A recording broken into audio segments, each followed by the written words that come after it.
9 नवंबर यानी अल्लामा इकबाल का जन्मदिन, और इसको उर्दू डे के रूप में देश दुनिया में मनाया जाता है। अभी हमारे साथ बात करने के लिए मौजूद हैं सफदरजंग हॉस्पिटल के डिप्टी डायरेक्टर पूर्व डॉक्टर सैयद अहमद खान, जो कि आजकल दो अहम जिम्मेदारियां संभाल रहे हैं।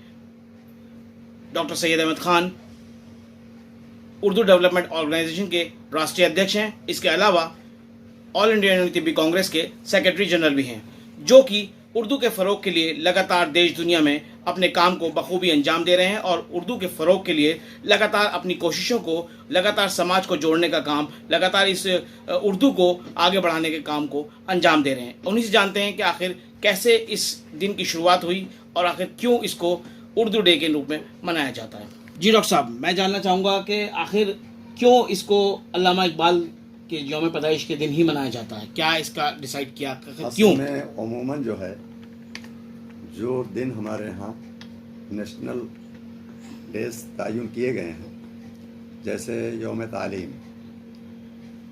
राजेंद्र प्रसाद साहब के यौम पैदाइश पर मनाए जाते हैं, ऐसे ही बच्चों का दिन मनाया जाता है पंडित जवाहरलाल नेहरू के यौम पैदाइश पर। और हमारे जो पहले वज़ीर तालीम थे मौलाना गुलाम आज़ाद साहब, उनके यौम पैदाइश को भी यौम तालीम मनाया जाता है। हकीकत यह है कि किसी न किसी बड़ी शख्सियत का इंतखाब करने का मकसद इसका यहाँ ये होता है कि वो शख्सियत क्या वाकई भारत के लिहाज से, यानी अपने देश के और आलमी सतह पर उसकी कबूलियत है कि नहीं, वो काबिल कबूल है कि नहीं है। तो अल्लामा इकबाल एक तो हमारे देश के लिए इस लिहाज से बहुत बड़ी शख्सियत हैं कि वो विश्व विख्यात दार्शनिक हैं। दूसरे, सारे जहाँ से अच्छा हिंदुस्तान हमारा जो देश का बहुत जाना माना तराना है, कौमी तराना के नाम पर जाना जाता है, उसके तख्लीकार हैं वो। उस वज़न का देश के किसी शायर या कवि ने उस जैसी कोई गीत नहीं गाया है जो राष्ट्रगीत है हमारी है, सारे अच्छा हिंदुस्तान हमारा। हर बच्चा समझता है उसके माने मतलब भी, ये खास बात है। तो इसकी शुरुआत ये है कि अल्लामा इकबाल जो है विश्व विख्यात दार्शनिक, जैसा मैंने कहा जी, वो उर्दू और फारसी के शायर भी हैं।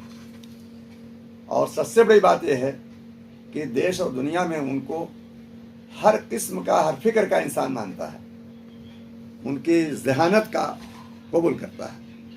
बहरहाल ये तय पाया कि उर्दू डे के लिए बड़ी शख्सियात हैं, बहुत सारे लोग हैं, उनमें अल्लामा इकबाल जो है वो शख्सियत हैं कि जिन पर सबका इत्तेफाक है।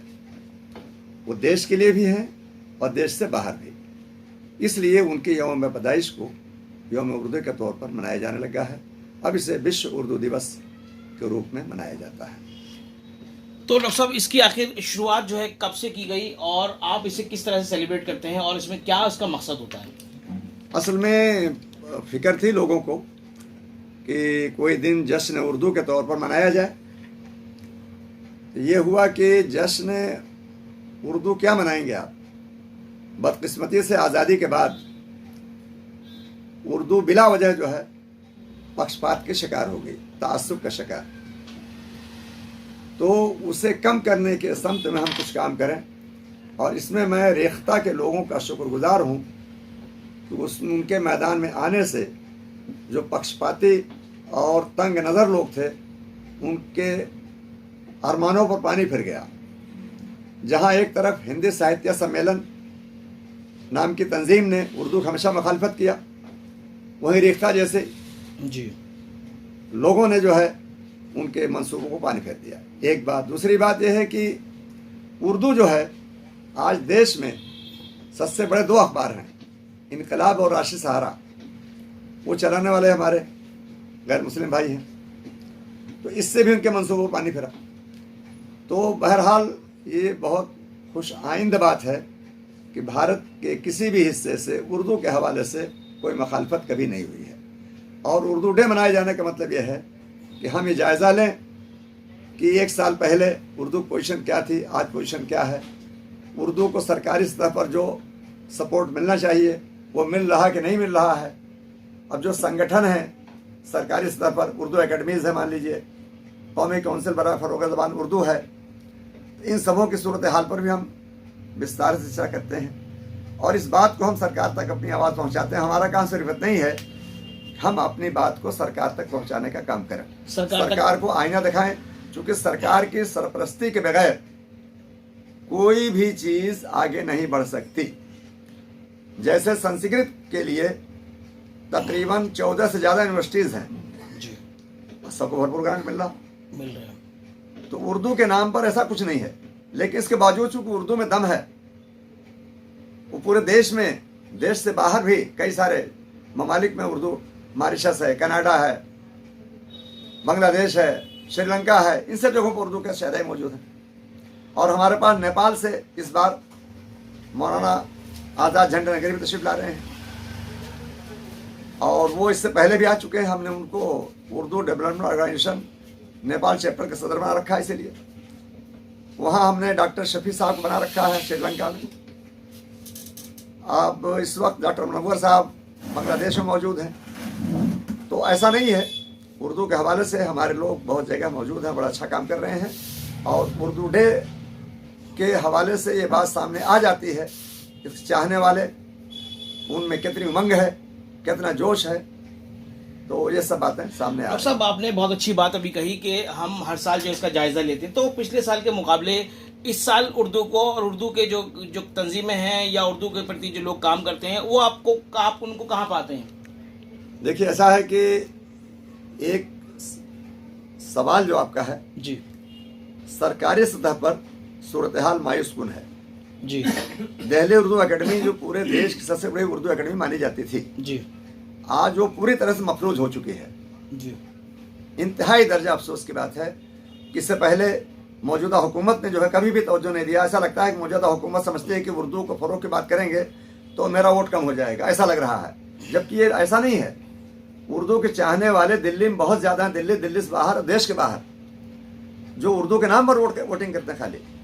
तो मेरा मानना यह है कि मौजूदा हुकूमत को इस तरफ गौर करना चाहिए कि दिल्ली के अंदर जो उर्दू की सूरत हाल है सरकारी सतह पर वो ठीक की जाए, टीचरों का तकर्रुर किया जाए। असातिज़ा के तकर्रुर के बगैर पढ़ने वालों को मौका नहीं मिल रहा।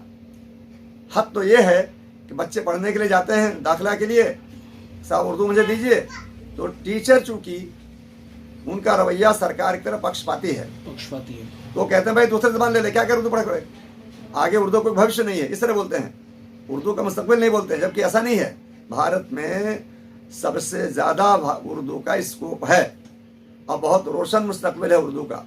डॉक्टर साहब, जब आपके सामने इस तरह के मामले आते हैं, दुख होता होगा, अफसोस भी होता होगा कि हम टीचर जो हैं वो इस तरह की बात कर रहे हैं, तो आप सरकारी तौर पर इस अपनी शिकायत को आगे कैसे पहुंचाना चाहते हैं? क्या आप जो हमारे नुमाइंदे हैं, जैसे काउंसलर हैं, MLAs हैं जी, इस तरह के लोगों से मैं गुजारिश करता हूँ भाई अपनी बात हुकूमत तक पहुँचाओ जी, क्योंकि ये चीज़ें ठीक नहीं। हम चूँकि किसी शख्स का नुकसान नहीं चाहते, इसलिए बाय नेम किसी की कंप्लेंट हम नहीं कभी करते जी।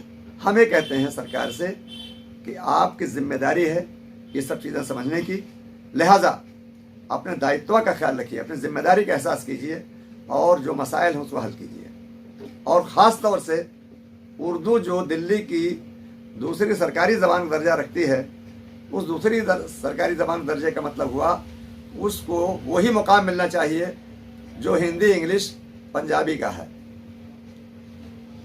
तो इसमें सबसे बड़ी चीज़ है उर्दू एकेडमी की सूरत बढ़िया बनाई जाए, दूसरे असातिज़ा का तकर्रुर किया जाए और उर्दू मीडियम स्कूलों की हालत बेहतर बनाई जाए। तो ये थे डॉक्टर सैयद अहमद खान जो बता रहे थे कि उर्दू आज जो है अपनी बदहाली पर जो है आंसू बहा रही है, लेकिन अफसोस की बात ये कि सरकार इस तरफ बिल्कुल भी ध्यान नहीं दे रही और लगातार जो है उर्दू एकेडमी का मामला हो, चाहे स्कूलों में जो है टीचर्स की भर्ती का मामला, वो सब एज इट इज लटका हुआ है। अब देखने वाली बात ये कि कब तक सरकार इस तरफ ध्यान देती है या जो अपने आम जो लोग हैं, जनप्रतिनिधि हैं, वो इस तरफ कब तक ध्यान दे पाते हैं। दिल्ली से गुलजार अहमद की रिपोर्ट।